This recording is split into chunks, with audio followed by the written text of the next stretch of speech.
ഇടുക്കി അടിമാലി വാളറ കുളമാൻകുഴി മേഖലയിൽ കാട്ടാന ശല്യത്താൽ പൊറുതിമുട്ടി കുടുംബങ്ങൾ.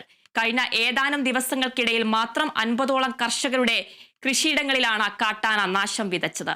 പൊറുതിമുട്ടിയതോടെ പ്രദേശത്തെ കുടുംബങ്ങൾ നേര്യമംഗലം ഫോറസ്റ്റ് റേഞ്ച് ഓഫീസിലേക്ക് പ്രതിഷേധവുമായി എത്തി. ആനയെ തുരത്താൻ RRT സംഘത്തെ പ്രദേശത്ത് നിയമിക്കും. ഇന്ന് തുടർ നടപടികൾ തീരുമാനം കൈക്കൊള്ളാൻ മൂന്നാർ DFOയുടെ സാന്നിധ്യത്തിൽ ചർച്ച നടക്കും. 3 കാട്ടാനകളാണ് കഴിഞ്ഞ ഏതാനും ദിവസങ്ങളായി വാളറ കുളമാൻകുഴി മേഖലയിൽ ജനവാസ മേഖലയിലിറങ്ങി നാശം വരുത്തിയത്. പ്രദേശത്തെ 50ഓളം കർഷകരുടെ കൃഷിയിടങ്ങളിൽ കാട്ടാനകൾ ഇതുവരെ നാശം വരുത്തിയിട്ടുണ്ട്. പല കർഷകർക്കും സംഭവിച്ച നഷ്ടം വലുതാണ്. ഏലവും മലയിഞ്ചിയും കൊക്കോയും ഒക്കെ കാട്ടാനകൾ വലിയ തോതിൽ നശിപ്പിച്ചു. കഴിഞ്ഞ 3 ദിവസക്കാലങ്ങളായി രാത്രിയിൽ ഈ പറമ്പിലാണ് ആന വന്നു നിൽക്കുന്നത്. അതിൻ്റെ ഭാഗമായിട്ട് 250 കട ഏലം, 50 കമുക്, 30 കൊക്കോ, 50 സെൻറ്റിൽ മലയിഞ്ചി മുതലായ കൃഷികൾ സമൂലം നശിപ്പിച്ചു. അതിൻ്റെ ഒരു എൻഡിൽ മാത്രമാണ് നമ്മൾ നിൽക്കുന്നത്. ഇതിൻ്റെ ഉള്ളിലേക്ക് പോയി കഴിഞ്ഞാൽ ഒരു 2-3 ലക്ഷം രൂപയുടെ നാശനഷ്ടങ്ങൾ ഈ ഒറ്റപ്പറമ്പിൽ മാത്രം വരുത്തിയിട്ടുണ്ട്.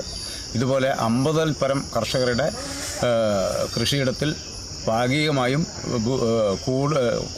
ഏറിയും കുറഞ്ഞും കൃഷി നശിപ്പിച്ചിട്ടുണ്ട്. തുരത്തി ഓടിക്കാൻ ശ്രമിച്ചാലും കാട്ടാനകൾ ജനവാസ മേഖലയിൽ നിന്നും പിൻവാങ്ങാൻ തയ്യാറാകാത്ത സ്ഥിതിയാണ്. കാട്ടാനശല്യം രൂക്ഷമായിട്ടും വനവകുപ്പിന്റെ ഭാഗത്തു നിന്നും ആനശല്യം പ്രതിരോധിക്കാൻ ഫലപ്രദമായ ഇടപെടലുണ്ടായിട്ടില്ലെന്ന ആക്ഷേപം പ്രദേശവാസികൾക്കുണ്ട്. പൊറുതിമുട്ടിയതോടെ പ്രദേശത്തെ ആളുകൾ നേര്യമംഗലം ഫോറസ്റ്റ് റേഞ്ച് ഓഫീസിലേക്ക് പ്രതിഷേധവുമായി എത്തി. തുടർന്ന് നടത്തിയ ചർച്ചയിൽ ആനയെ തുരത്താൻ പ്രദേശത്ത് RRT സംഘത്തെ നിയോഗിക്കാമെന്ന് വനവകുപ്പ് അറിയിച്ചു.